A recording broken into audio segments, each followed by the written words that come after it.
En fait, l'assistant réalisateur, il fait partie de l'équipe mise en scène. Sur un tournage, il y a plusieurs départements. On peut citer le son, la caméra, etc. Il peut y avoir encore plus des cascades, voilà. Et il y a l'équipe mise en scène, dont le chef et le réalisateur. Et l'assistant réalisateur, lui, il va avoir un rôle plus organisationnel sur le plateau, sur le tournage, en amont déjà du tournage pour organiser un peu les journées de tournage. Donc en fait, quand on regarde un film, la première séquence, c'est pas forcément la première séquence qui a été tournée dans l'ordre. Donc voilà, en fait, c'est vraiment le rôle principal du premier assistant, c'est d'organiser la durée du tournage et comment on agence les séquences, voilà, dans quel ordre on va les tourner. Oui, c'est sûr que le rôle du premier assistant, ça nécessite une complicité avec le réalisateur. Après, souvent, en tout cas, quand on fait du court métrage, c'est rare qu'un réalisateur fasse plusieurs courts métrages. Donc, on est amené à travailler avec plusieurs réalisateurs, peut-être une seule fois. Donc, ça nécessite une complicité, mais aussi une diplomatie, c'est-à-dire de savoir bien s'entendre avec n'importe qui et un lien social un peu voilà, assez facile, quoi, je veux dire. Et puis savoir un peu aussi s'effacer, parce que c'est quand même le réalisateur qui est le chef, on va dire. Ça a été tourné en région parisienne, à Nemours, dans le 77. Voilà, c'est à 1 heure et demie de Paris, vers le sud.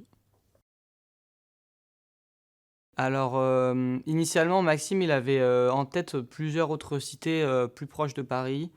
Mais c'est en fait, c'est comme tourner chez quelqu'un, il faut quand même avoir l'accord de la personne. Et là, on n'avait pas forcément de connaissances dans les cités qu'il avait en tête initialement. Et lui habite pas loin de Nemours, et c'est vrai il avait des amis déjà qui habitaient dans la cité et qui pouvaient aussi nous introduire un peu dans la vie de ce quartier, donc c'était plus facile. Au niveau de la production, c'était un peu plus compliqué à mettre en place parce que du coup, il a fallu délocaliser toute l'équipe. On a logé dans un gîte pas loin de la cité, donc pendant 7 jours. Mais au niveau de la mise en scène et de même la logistique du tournage, c'était plus pratique de tourner dans cette cité dans laquelle on était accueillis, bienvenus. Donc voilà.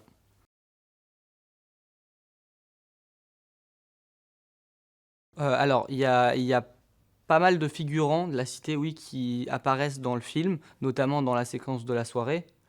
Et oui, après, c'est disséminé un peu par-ci par-là, mais ouais, on les voit pas mal. Et ils nous ont surtout aidés pour les décors, parce que du coup, il y a pas mal d'appartements dans la cité, dans lesquels on a tourné les séquences. Et ça, c'est des appartements qui nous ont été prêtés pour le tournage par des habitants de la cité. Voilà. Donc c'était un tournage un peu coopératif, quoi. D'abord, on peut penser et forcément instinctivement à la frontière physique. Il y a la cité, on voit que c'est des bâtiments qui sont un peu organisés en rond, comme ça, comme une sorte de muraille. Donc il y a vraiment quelque chose de physique. On voit aussi que les personnages ont du mal à sortir de leur cité. Ils disent on est bien dans la cité, on a envie de rester. Donc il y a quand même un truc physique de frontière. On le voit aussi avec la séquence du facteur, qui lui, le facteur déambule un peu dans toutes les résidences et qui est suivi par Malik. Et Malik, en fait, s'arrête à un moment donné. Il y a un plan en contre-plongée où on le voit s'arrêter. Et là, il y a vraiment cette notion de frontière. Je sais que Maxime m'a beaucoup parlé de ce plan et voulait vraiment que ça soit un plan qui délimite le terrain de jeu de Malik et qui ne puisse pas sortir. Donc il y a vraiment cette notion de frontière. Il y a, si on extrapole aussi cette notion de frontière physique, il y a aussi du coup la frontière sociale, dans le sens où cette lettre qui est destinée à quelqu'un qui a un milieu social plus élevé que Malik, bah, en fait, il habite à l'extérieur de la cité. Donc voilà, toute cette notion de physique, de frontière, ça délimite aussi des frontières sociales.